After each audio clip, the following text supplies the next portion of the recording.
Hello po, good evening. I'm here, Rufus here, everybody's here. Charing. Anyway, gumawa ako ng tonight, something like dessert for me tomorrow at work. So, ito siya guys. So, yan siya. Look. Ano yan siya? Yung leftover na strawberry na kinain nila kanina. And then with yogurt. Flavored mango.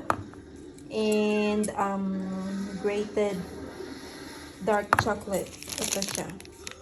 So, yan. 70% cocoa daw. So, nainggit si Angela ngayon. Gusto niya din ng ganyan. So, this is how I make it. Ito na siya, guys. Gawa tayo. Ito yung leftover na yogurt. Meron pa siya konti. Flavored mango siya. Mura lang to, Day. Pag bumili ka sa Woolies. Yung anak ko mahilig sa cheese. Yan, o. I don't want it. Here. I'm not having that. Wait lang, guys, ha. Paspasan natin to. Pero masarap siya, as in. Yung mga leftover na mga fruit ng anak nyo. Like, for example, kumain ng banana, hindi nila naubos.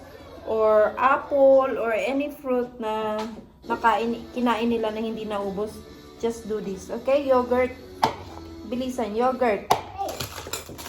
Chocolate. Any chocolate. Kung anong gusto nyo chocolate. Blah, blah, blah. Like, for example, nila. Ayaw kasi ni Angela ng kasi kinuha ko na yung niya, strawberry leftover niya. So, andito na siya. This is for me tomorrow. So, ito kay Angela, just yogurt. And then ito. Ito lang, Daya. Gamit nyo, Day. Ito lang.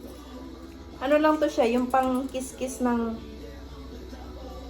balat ng Tapos yan na, oh.